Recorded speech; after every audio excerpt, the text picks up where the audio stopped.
The Chilling Adventures of Sabrina sometimes deals with disturbing and problematic topics. We've provided a list of content warnings in the episode description.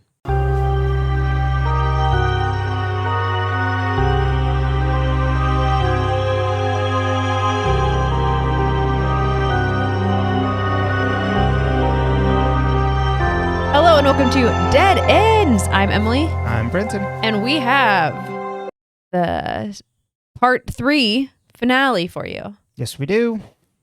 Season 2.5 finale. Yes, exactly right. It is funny because of how we bought it. It's just like season 2. Yep. It's just all season 2. Yep. Part 3 finale. Yeah, the part 3 finale. I have thoughts and I have feelings. And I'm going to sound very bold. I know. I don't know if I like time travel. I have always loved the concept of time travel. But I think that when time travel is not done well, and I'm not saying this isn't done well. It's not really focused on at all. We don't know what the payout's going to be yet on this. We'll have to wait and find out. Mm-hmm. But it makes my head hurt. And it's interesting to use a complex idea like this type of time travel on a show that is also giving you second screen. Yes. Like, they're like telling you what you're literally seeing. And then at the same time, they're like, we're going to use this very complex idea. And so I think there's like this weird mismatch of like high concept and then having to cater to the requirements of what I'm assuming Netflix asked of them. You know what I mean? Like, it doesn't quite line up because of that. Yeah.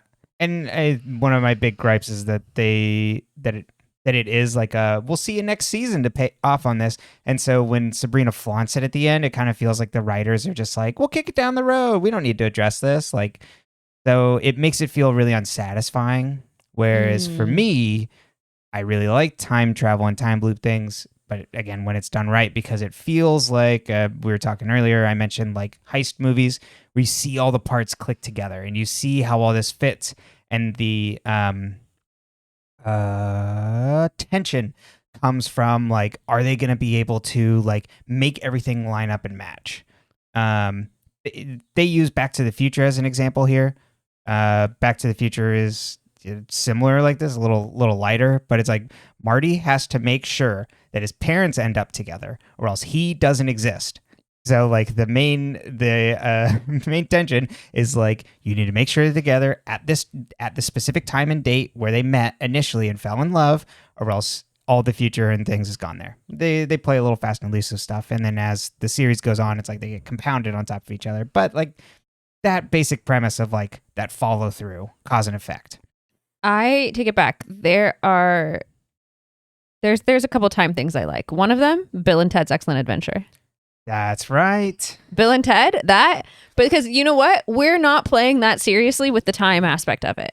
But they do. But they do, but it doesn't feel overly complicated. No. They're not like taking it, I don't know. Like there's ways people play with time that makes it feel like the Marvel movies. I never want to see anything time. I don't want to see a Marvel movie again. Let's just take it back. Yeah. So that's what we were hinting at last time. Yeah, the time of it all, the time travel of it all is just not for me. And then Marvel had the audacity to take my favorite Marvel thing they ever made, WandaVision. And they were like, let's put this with Doctor Strange and make it time related and bad, and then also make her evil. And I just can't stand the whole thing. And so that one's alternate universe, I think, right? Yeah, but like, what is that if not playing with time? A different way. Yeah, it's just all bad. I don't like it, and it makes me angry, and I don't need that. I don't even mind like a multiverse concept, but I don't want a multiverse like that. I'm really against multiverse because I feel like I like the idea of like, oh, and here's a different timeline where your life played out differently. Like in a very personal level, I like a multiverse. Yeah, I think we're into like the big budget sort of thing. You love a multiverse. What's one of your favorite Muppet movies? Muppet Christmas Carol. What is that if not a multiverse? He's seeing what his life would be like in different ways. That's the only way I'd play with that. Yeah. Well, I think another time travel movie I like. Muppets Christmas Carol. I'm playing very fast and loose with these categories. And I'm really stressing Brenton out. I'm like, no. We have structure. This is the most fun I've had all day. Real quick on multiverse, the thing I don't like about it is that oftentimes in like big cosmic sort of things, when you introduce a multiverse, then you immediately then I feel like it invalidates whatever you set up in the main timeline. There's a video game that came out this year that is very well regarded that I was pulling my hair out over this because it does something similar. And anime people that follow Gundam, G-Clox does this. So I hate that. That's the reason I don't like multiverse a lot. But I think like with time loop, actually going back to Bill and Ted's, of like what's really good is they play with it of when they have to. It's toward the end, they're breaking into the office and they're like, "We need a key. What we need to remember to do is go back in the past when we're done with this and put a key for ourselves there." So then they walk over to where they think the key is and they're like, "There's a key here." It's because then they're like, "We just have to remember to do this later." And then we see them do it later in the movie, which is a really funny way of doing that time loop, like backwards. Obviously we don't stand J.K. Rowling in this house. No. But my real only like clean time loop thoughts and memories as like a young person that I consumed was the third Harry Potter. Yeah. And it's the same concept where it's like Harry's like, "I saw my dad," and it's himself, you know. And when you're reading it, if you can put the context clues together, depending on your age when you're reading it, you're like, "Oh, it's Harry," because everyone tells him he looks like his dad. And then they see themselves because they travel back to it and they're trying not, and then like things that they accidentally do, like step on a branch or something they hear in the past, and it's like it fills that in for you later. So that's what I really like about that stuff. And they even do the movie. I think it's one of the best Harry Potter movies, despite the fact that it breaks half the rules of the universe and like pros and cons. But anyway, I think that they do a really good job of showing that even in the film. Like, oh, totally. But like when they throw the rock through the window at Hagrid's and all of that. So I think like there are time loop things, and that was always my favorite Harry Potter as a young person. And then I got older and I got sad, and I said, "Give me the sixth Harry Potter. Let's kill Dumbledore." Just to feel something. A friend of mine yelled that in the theater when there was the preview came up for it. So what? Snape killed Dumbledore. Oh, I was just like, let's kill him. Also, fucked up man. Anyway. Yeah. Not the point of this podcast. No, if people want to watch Time Crimes, that's an older movie at this point. I think 20 or what years, I call 30s. the Marvel movies. Well, there you go. Waste of my time. Time Crimes is exactly this. Of exactly that point of like overlapping timelines of people going back in time to where there's like multiple compounding ones. It was really interesting. So I'd recommend that one. Looper kind of also does this. It's not specifically a time loop movie, but has like some fun ways of like cause and effect in the past. Like, I mean, the whole setup is that Joseph Gordon-Levitt works for a mob, and then at a certain point, where you will find that you are targeted to kill your older self that was like sent from the future into the past. Close your loop. That's why it's called Looper. Oh. Yeah. Have I seen this film? Yeah, we watched it once. I was going to say, it sounds familiar. Yeah, they have Joseph Gordon-Levitt in makeup where he looks like Bruce Willis. Uh-huh. So the makeup is done really well. This is what I remember. Yeah. I think the movie's pretty good. It can be a little uneven because they also start pulling in some X-Men stuff. Segue. Setting myself up for myself. Ooh. Yeah. It's always a smooth transition when you bring something. Toss it up on the backboard. It's the equivalent of being like, "Mom, watch me." Exactly. It's that Photoshop picture of Obama putting the medal on Obama. Yeah. The other thing that this episode's doing is the apocalyptic future. Which, bringing it back to you talking about this being very comic book ending, brings to mind Days of Future Past from X-Men, famous 2-issue arc, where it was, I had to double check, I wanted to confirm on the timeline for it, or just that I had the summary right. In the year 2013, apocalyptic year of 2013. The movie came out in 2014, though. Oh, yeah, it did. I mean, the comic was written in the 80s. No, I know. I was just like, we watched the movie in it might have come out in 2013, I guess. We watched it in May of 2014. I think it was new in theaters, so yeah, you're right. It was in theaters, but I don't know how long movies are in theaters. Well, that's fair. Depends, you know what I mean? It depends on how big they are, and also, you know. Mm-hmm. I wasn't paying attention then. Yeah, and it's about Kitty Pryde in the future apocalypse things happening. Sentinels who are robots that target mutants and have taken over the U.S. and also mutants are being rounded up into internment camps. They send Kitty Pryde back into the past into her young body to help prevent the assassination of a senator in the past, which lets them pass legislation that will, put mutants in internment camps and all that stuff. The movie makes that Wolverine because Kitty Pryde was not a main character in any of those. Kitty Pryde was a one-off character played by Elliot Page in, I think, The Last Stand, which was the famously derided one. Might have been in X2 also. But that Days of Future Past was like, we're going to take all the older cast that was in the Bryan Singer movies, which Bryan Singer is an absolute monster. So you can go look up that one. I wouldn't recommend going back and watching any of his movies. And then all the new cast of that were in like X-Men First Class and stuff. So it's like all the new cast are back in the past, but then all the old cast is in the future. That's fun. Do you want to know what the first X-Men movie I ever saw in theaters was? What? Days of Future Past. So you're like, I don't know any of these people. The whole movie, I kept asking you and Zach. Both of you kept telling me different. I was sitting between the two of you, and you two kept I was like, "What the fuck is this?" And this? I'm like, "That's the guy from Skins," and you're like, "What?" And I'm like, "Later." Right. Oh, right.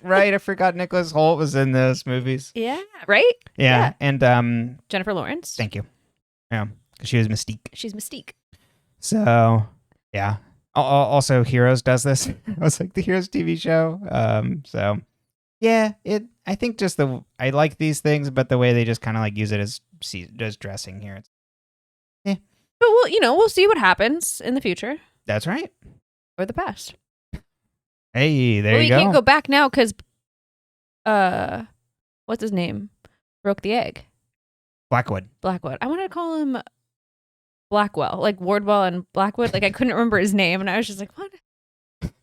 I didn't sleep good last night. They are one. Well, should we get into the episode then? Do it. Chapter 28, Sabrina is Legend.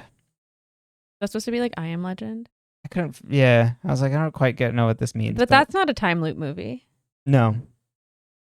It's just apocalyptic future. Yeah. So maybe, because they're zombies. Yeah, that's true. Although the zombies remind me more of The Last of Us. Yeah, they seem very floral based. Mm-hmm. Yeah. Okay. So Ambrose narrates what happened since the last episode. The House of Morningstar fell, Caliban and Hell invaded Earth, but the pagans beat them back and killed him. And then the Earth fell and Celestials took over and cleaned up Hell. The Celestials took over Hell. They didn't take over Earth. The pagans kept Earth. Mm-hmm.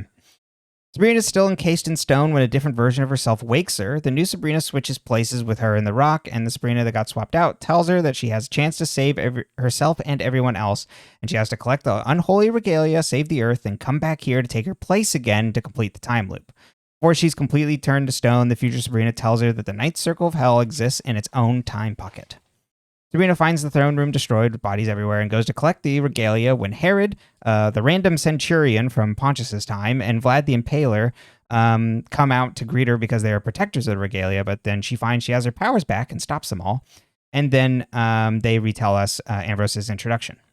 Sabrina goes back to Earth and finds everything is overgrown and enters her house, and finds the bones of Agatha and Prudence in the kitchen and Mamba Marie and Aunt Zelda in the morgue. So Sabrina finds Hilda and Salem buried next to each other, and what is the saddest shot of the entire episode? Oh, it's heartbreaking. Because he just wrote Hilda on the cane pit, too, and we know it was Ambrose that did it. Yeah, and then had to bury Salem. Yeah. Salem was probably the only person with him for a while. It's real sad. So sad. And then blames herself for not being there for everyone. That night, Sabrina hears a voice when she's in the kitchen and then finds plant zombies that attack her. She hides behind doors and hears them slain and then finds the 3 dudes from Hell killed them because they follow their regalia now. Sabrina then visits Greendale High and finds Miss Wardwell turned to stone, then goes to the carnival and finds the Green Man watching over everything. It's just kind of like the Green Man just kind of looks like a big woven statue made out of plants and things. It doesn't seem like sentient to me, but apparently I don't know if it's just like asleep. I couldn't quite get a read on that. Yeah, I don't understand. And then watching over everything in the bones of all her mortal friends and Robin. Plant zombies come and dump blood on. And Nick. Oh, yes, and Stone Nick. That is the worst. It's like they blew the budget on Dorcas's, and so they decided that Nick just didn't get to have one. I think it's kind of like when they unveil those statues. It's like, here we go. And then everybody's like, oh my God, that looks horrible. Like a Madame Tussauds statue. Yeah, they probably got it back and they're like, oh God. That's why they didn't show his face probably at the last episode. So bad. It's really bad. They spent all the money on like the color grading of this episode to not be able to afford Nick. This episode aesthetically, especially like this part, is gorgeous. All the vines and everything and the way the lighting is done and like that it looks almost otherworldly and like we are in a different timeline because it's been so long. I think that really helps set it and sell it like conceptually. It's very pretty. Absolutely. And one of the big things about us not watching on Netflix, we mentioned it last time, is like you could really actually look at the set design and be like, wow, look at how it's so intricate. And it's really done well. We can talk more about that in Hell as well. Plant zombies come and dump blood on the Green Man, and then Ambrose sneaks up behind her and tells her to come with him. They march through the forest, and Ambrose says it's been decades since she's been there, and everyone is dead. Humans are in flesh factories being harvested for their blood. Ambrose hides in the mines with fortify the entrance with a spell. Ambrose has been there all alone and reveals that Prudence had him grab the time egg from Blackwood, so that's what she was whispering to him at the end of the episode. Sabrina gets the idea to use the time egg to go back in time, and I don't know why Ambrose didn't think of this. And she can use the Regalia's power to do it. Ambrose says... I think it was the how. It's like he didn't know, like, he's only gone forward. It's only gone forward in time. Yeah, and I guess because he's so distraught. I would just think in this moment, because Ambrose is usually our ideas guy, that Ambrose would think of it. But how would he do it? Maybe it was that he couldn't. I mean, with Sabrina present. Oh, yeah. Of just being like, wait a minute. You know what I mean? Like he usually does. But maybe because he's so distraught and been beaten down. Yeah. And she can use the Regalia's power to be able to go back in time. Ambrose says we'll smelt down the Regalia into a morning star, as in the weapon. A medieval spike ball and chain. He tells us that as they show us a picture. And that's when I said, oh, wow. This feels like when you're watching a kid's show and they're like, and this is a morning star. That'd be really funny in a kid's show. Can you say morning star? Medieval weapon. Yay. They need to go to the stone circle at the academy, which is where Blackwood reigns, and he was driven mad by the eldritch terrors he worships. Before they go to the academy, Sabrina grabs the jar where Batty Bat is captured. At the academy, we learn that Hesta cast a spell on the academy that prevented anything green from growing there. Sabrina enters the academy alone, and this will Chekhov's Pesta. Sabrina enters the academy alone and calls out to Blackwood, and then he says she must be there to succumb to the void and the eldritch terrors, and Sabrina tries to open the jar but fails, and then Blackwood uses his force powers to knock it from her hand, and Ambrose comes in and breaks the jar, and then Blackwood's like, ha ha ha, is that the best you can do? And breaks their neck with his force powers, but we see that it was all a dream as he's asleep, and Batty Bat watches over him. Sabrina, Ambrose, and the Hell entourage start the ritual, and they move the stones in a circle around her. I'm like, damn, they're strong. Sabrina finds herself back in time. Blackwood and Agatha come in the room and state that they need to find what they're looking for at the Spellman house. Agatha is already covered in Dorcas's blood. Right. So, rip Dorcas. And Sabrina does not know about the Agatha Dorcas of it all, obviously, because how could she? Yeah. Right. I like that they don't have her fix everything. I think that's important. Like she doesn't fix what she doesn't know. Yes. Sabrina teleports to the house and tells Prudence, Ambrose, and Mamba Marie they need to leave, and they reluctantly trust her. Ambrose is like, how do you know all these things? This time, when Blackwood and Agatha come, they're not in the house. They're at Dorian's. Notably, things that I was screaming internally, it's like, you forgot the twins. You forgot the twins. The twins and the egg. And the egg. Sabrina then teleports to the mortal friends and tells Nick he's right, that she should have just chosen her family first. We'll come back around to this. Then teleports them all to Dorian's. All of the coven is there, as well as Zelda, who wakes up. And Zelda asks where Hilda is, and Sabrina says she never wakes up from the cane pit. Zelda says, I saw her grow old, I saw the future, and we need to rip her back from death. A group of witches and mortals alike gather around Hilda's gravesite, which you pointed out, it's all the women. Oh, it's only the women that are in the circle, and then the men are all off to the side, or the boys. Mm-hmm.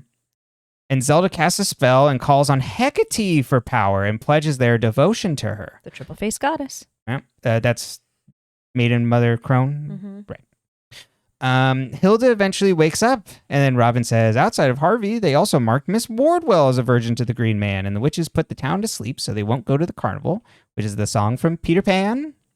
Cinder Shepherd. Well, thank you. And Sabrina suits up with a cape. And Peter Pan the musical.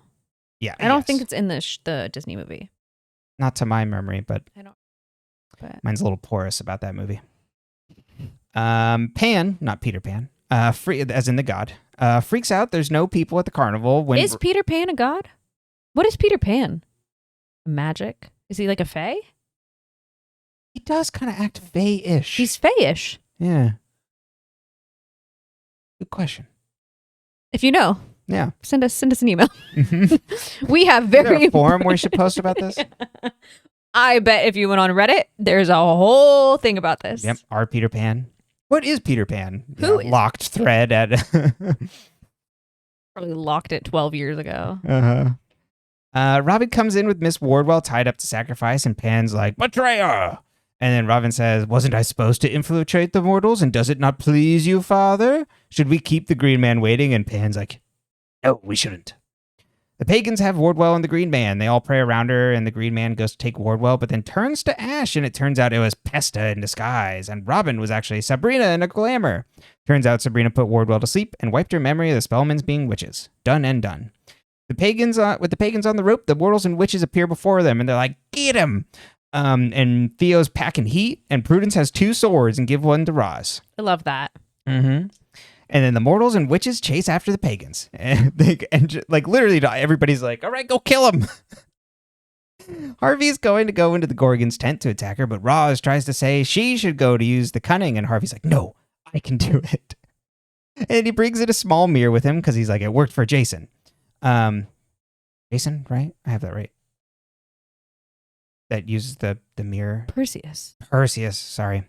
I was getting it mixed up with Jason and the Argonauts. Isn't it Perseus? I think you're right. And he brings in a small mirror with him because he's like, this will work. But when she looks at it, it just cracks. And then Harvey closes his eyes and bumbles around like an idiot. And she goes to kill him when Roz comes in and chops her head off with a sword. And Harvey's like, you saved my life. That's so freaking hot. And they make out. Roz says we should find a bag for her head because we might need it someday. Smart. Hilda visits Cersei and has a voodoo doll made of her. And Hilda breaks her legs and arms and eventually puts her out of her misery and snaps her neck. Hilda is the most ruthless when pushed. She killed that woman with a cake. Mm-hmm. Yeah. I love when Hilda's cutthroat. Mm-hmm. Pan is about to take off when he's stopped by Ambrose and Zelda. Pan shows his true form and says his gaze is madness incarnate. And then Prudence stabs him in the back. Love that. Yep. The Spellmans all enjoy a nightcap with victory over the pagans. Sabrina then has to run back to hell to finish her business there, and the aunties have a little cry over her leaving them and having to be queen of hell. Sabrina goes back to her other self, but stops her before she delivers the pieces of silver to Caliban. And future Sabrina says she realized that, I don't have to swap places with me and the Rock. I could just, prevent this from ever happening. And I have a great idea that each of us could serve one part of the life. Don't you want to be queen of hell? And it's like, yeah. And then it's like, I could go on being a teen. And Sabrina goes to Caliban, the one who's going to be queen of hell, and pretending to be Judas, and tells him off before actually turning him into stone. Sabrina returns to hell and claims her win. Lucifer calls for her coronation and asks if she's ready, and Sabrina says she is. As Sabrina is prepared for her coronation, we check in on everybody. Theo and Robin. Robin's are together, and Robin plans to stay. Harvey and Roz tell each other they love one another and have sex. The Spellmans brought Dr. C and his cocoon back to the Spellman house, but it turns out he's alive and quite chipper about it, and it's very cute. He's like, oh. And she's like, I guess I was saving you for last. And he's like, I guess I should hope so. I do like that he's just like, whew, that was rough. Yeah, well, thank goodness you're back to yourself. I know, I love Would them. you forgive me if I tried to eat you when I was turned into a big spider? Yeah, you were turned into a big spider. Okay. I mean, I'd be scared, but you were a big spider. But you'd forgive me and you'd stay with me? Absolutely. Wow. That's the new, would you love me if I was a worm? I'm like, would you love me if I was a giant spider?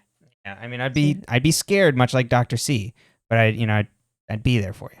Go to Riverdale and get me my milkshake and my hamburger. Absolutely. I'd be like, well, we got to do something with the body. You just drained of blood. That's so nice. You're cleaning up my messes too. Prudence. Yeah, there we are. Prudence tells Ambrose Dorcas was found murdered in a cupboard. She's pissed that Ambrose didn't let her kill Blackwood at the start of the season and would have prevented all this. It actually would have prevented so much more as well. And she leaves. Zelda and Mambo Marie enjoy a drink, and Zelda says the Church of Night is now the Order of Hecate. And then Mambo Marie says there's an even darker force coming. You need to prepare the Coven for war. Stay tuned for next season, everybody. Zelda says, I hope that means you're staying. And Mambo Marie's like, only if I'm welcome. And they hook up. Nick is hanging on the academy stairs and Prudence come, and she talks about feeling alone without her sisters. And Nick's like, I also feel alone. And That's a choice you're making, Nick. It is. The three Spellmans are feeling sad that Sabrina isn't there when she appears, and Sabrina's like, I changed my mind on the whole ruling hell thing, and the family is extremely confused about her change of heart. Sabrina leaves, and Ambrose stops her, and it's like, hey, what's going on? You've been acting strange. And Sabrina's like, well, I wasn't lying about being Queen of Hell, and tells Ambrose about it. And he's like, you just created a time paradox. Like, I'm really freaking out about this, and Sabrina's not fussed. Sabrina is introduced to Pandemonium, and the court kneels to her, and she ascends to the throne to applause. The Spellmans finish up dinner and talk about how nice things are being back to normal, and Ambrose says that won't stay that way for long as the cuckoo clock falls off the wall. Then we come back to Blackwood, who everyone forgot about. Not me. Being like, Blackwood. Blackwood, Agatha, Judas, and Judith are in the woods, and Blackwood summons the Eldritch Terrors by using the time egg after stabbing it, and then there's a bunch of loud noises, and they have to cover all their ears. And then when they rise back up, they find the egg empty. And Agatha's like, what did we birth? And Blackwood's like, the beginning of the end. The Eldritch Terrors is what he called upon. Mm-hmm. Okay, so we end this episode knowing that there are a couple issues. One, there's a time loop issue. We didn't close the loop. Mm-hmm. Two, Blackwood has summoned the Eldritch Terrors. We assume this will be a problem. Three, Sabrina and Nick are not together. Yeah.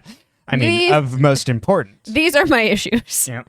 You did it in reverse order of least to most important. Yeah, I built to it. Yeah. Mm-hmm. But yeah, it's a big paradox when, how did Sabrina get out of there when she stopped herself from ever being captured in there? Did she ever have to set herself free then? So does that Sabrina even exist if she never got captured? Would she just disappear? Yeah, if it was Back to the Future, she would just disappear. Yeah, that whole loop would just disappear. Yep. And that would have just like never happened. Mm-hmm. So that's confusing. Do the boys have any power? Because they didn't do the circle for Hecate. Do they get power from Hecate or no? Yeah, that's a good question. I want to know. How much power does like Nick have? Ambrose. Like, what's going on here? It seems. Wait. Okay. Yeah, he doesn't use any, but he has his wand. He's doing his wand thing. Yeah, but he's also always got like his dagger thing there too. Yeah, when they attack the pagans. Mm-hmm. But he's not doing anything. Like the witches and mortals literally just run up on him with fists. Mm-hmm. There's no spells being used. They're shoulder tackling him. They've got weapons. Yeah, they're just going for it. You know what? It's a little gnarly and I like it. It is.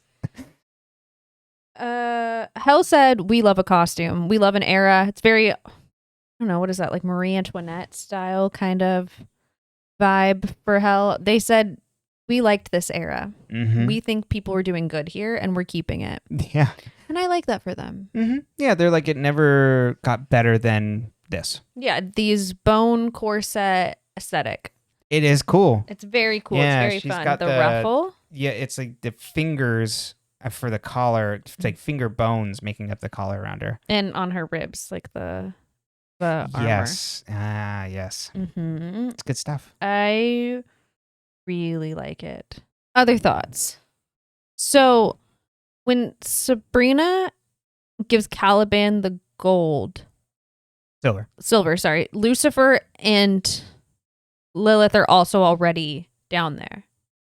But in this version, they're not, because they're up there, unless she lets them out and we just don't see it.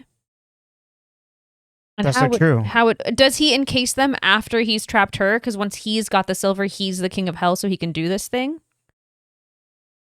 I had assumed from last episode that they were trapped next to her.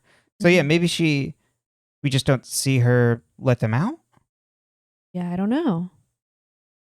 Or did that's he interesting. Not get them? Like, was there a cut we missed? Yeah. Oh yeah. I assume maybe she. That's a good question. I have some thoughts. Yeah, Uh-huh. with some confusion. Yeah. This is part of like like everything's real tidy here. Like everything like kind of works out, but there is like stuff that's like dropped here and there. Like, it doesn't really matter. Yeah, Everybody's in a place where they're all doing okay for the most part. I don't know. I mean, the Spellmans' love lives are kind of only the younger Spellmans' love lives are going to shambles. Mm-hmm. The adult Spellmans are having a great time. Oh yeah. Uh-huh. I really like the idea that Caliban then immediately, like, everything fell. Like the idea that he became king and then immediately he tried to claim the earth. He lost to the pagans and then hell was taken over by the celestials and everything just fell apart. Uh-huh. Because like that's so fucking funny and so accurate. It's like when like a guy takes something that a woman did and is like, oh, well, this is my thing and I did it, and then it falls apart. Like you see it with companies, you see it with brands, you know, like you can extrapolate this to other things. And I just think it's funny. Mm-hmm. Yeah. I'm like, of course he did. He can't do shit. There's Well, and he has no power. The only power he's got is the power of the regalia. Yeah, which it apparently is. Very powerful, but like, I think it's not the same. Yeah, and not enough for the Green Man, apparently. Not in his hands. Right. Because I guess the Green Man's a god, and he's just a man of clay. He's just clay. Yeah. Where did Caliban come from? Just the clay. Just a clay. I mean, he's just the infernal man. Mm-hmm. Instead of being born on Earth, he was made out of hell. And I don't know who made But him. who made him? Yeah. Because Satan didn't make him. Mm-mm. So who made Caliban? Yeah, in whose image? I don't remember if we ever find out. Yeah. I don't think we do. Yeah, I don't know. I can't remember either. I don't really get it. Yeah, I think my only other note is that when Hilda pops out of the dirt, it's very Ali Grunwald style. It's the hand pop. That's right. It's very Ali Grundy. And I was Uh-huh. like, yeah, that's right. Pull She's her out of there. alive. She's alive. They just knocked her unconscious. Yeah. What did you do, Zelda? What did you do? Could we not put Dorcas in the cane pit? I guess not. And also, wouldn't the cane pit work regardless of Satan or not? Like, was it blessed by Satan or was it just like its own thing? Yeah, we don't really get a reason why the cane pit doesn't work. For Hilda. Yeah. I guess it's supposed to be blessed by Satan if it's Cain. So that's maybe why it doesn't work. Okay. You know what I mean? Mm-hmm. Yeah. And so Sabrina's powers are her own and celestial, and but so the Sabrina that doesn't become the Queen of Hell, does she still have the Queen of Hell powers? Seems like she does. That is a good question for next season. But it seems like she does. Like she's got a lot of power. Yes. And we will see what happens with that next season. I know this is a plot line next part. Is it? Yeah. I couldn't remember. Yeah. I can't remember what happens with that at all. But I will stay mum. there you go. Yeah, you keep it hush hush because we don't want to spoil anything. Yeah, there's not like much else to really go off of on this to me. Is there anything you really wanted to dig into? The other thing for me was the big driver that they try and do, like character-wise, thematically for Sabrina, is that she should have chose her family over hell. And then she, at the end, is like, oh, but I don't have to make that decision going forward now. But it seemed to me that last episode, she was not making a decision over her family for hell. Her family was like, you have to save the world. Exactly. And if you get the regalia, you can come back and save the world. So it seemed like her big misstep last time was trusting Judas to hold on to these things. That was it. Because if Yeah. she had become Queen of Hell, it would have all been fine. She could have saved everything. Yeah, but in this, she even apologizes to Nick that she should have chosen her family. And then also, what was the other thing I kind of thought that was just her neatly like covering up for him, so she's not telling him about the time loop.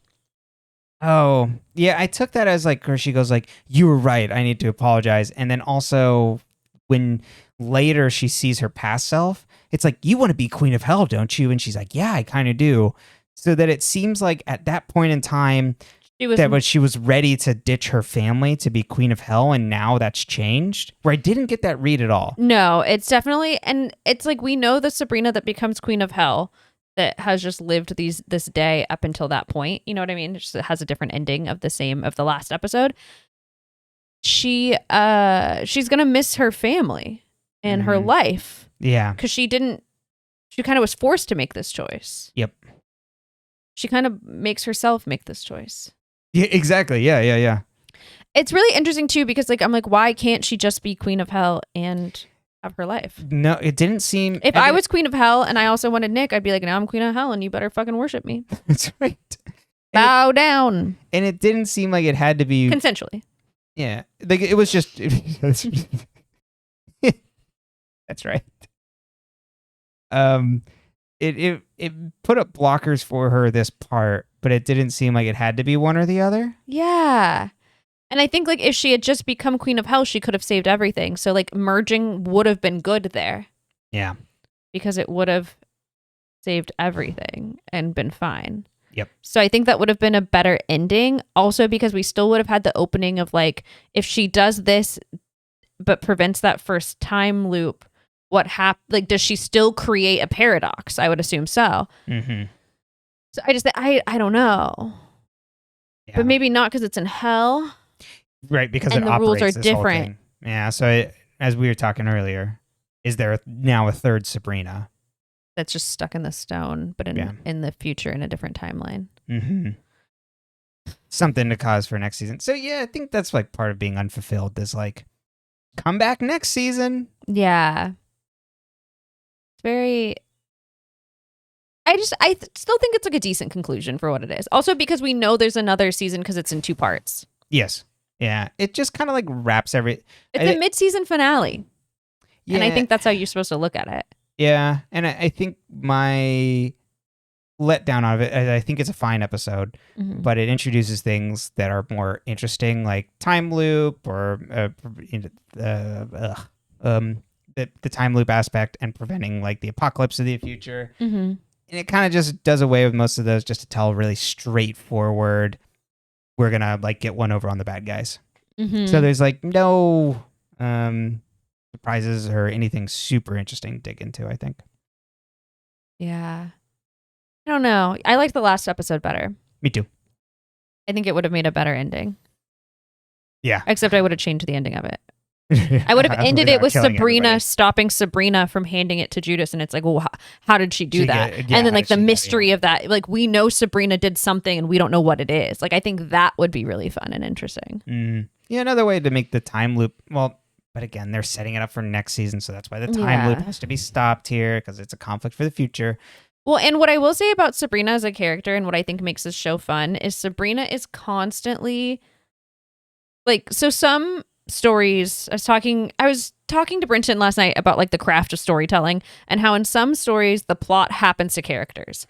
And you see that a lot in like mysteries.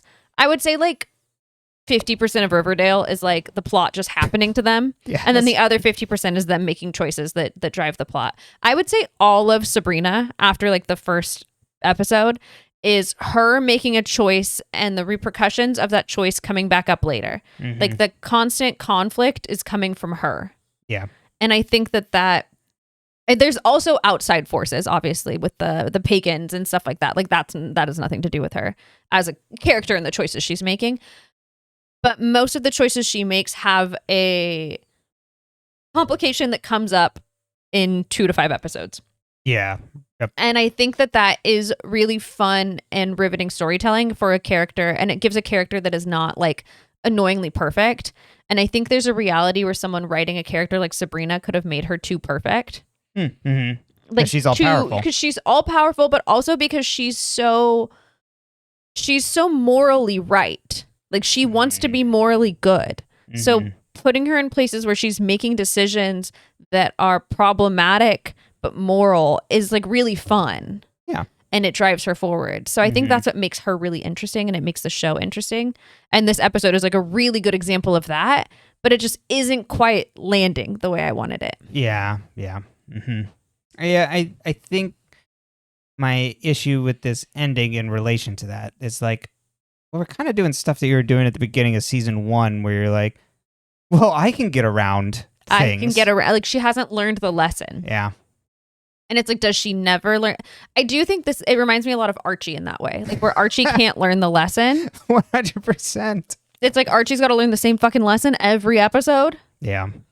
Okay, he fought a bear. Okay, he fought Mad Dog. Okay, he's fighting in the cells of the jail. Like, Right. Learn something.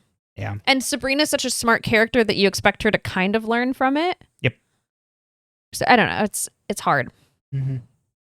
She's not dumb enough, because like if she was Archie, when it's Archie, you're like, this boy's stupid. Right. You're just shaking your head. You're like, oh, here we go again. Now he's going to join the military. Mm-hmm.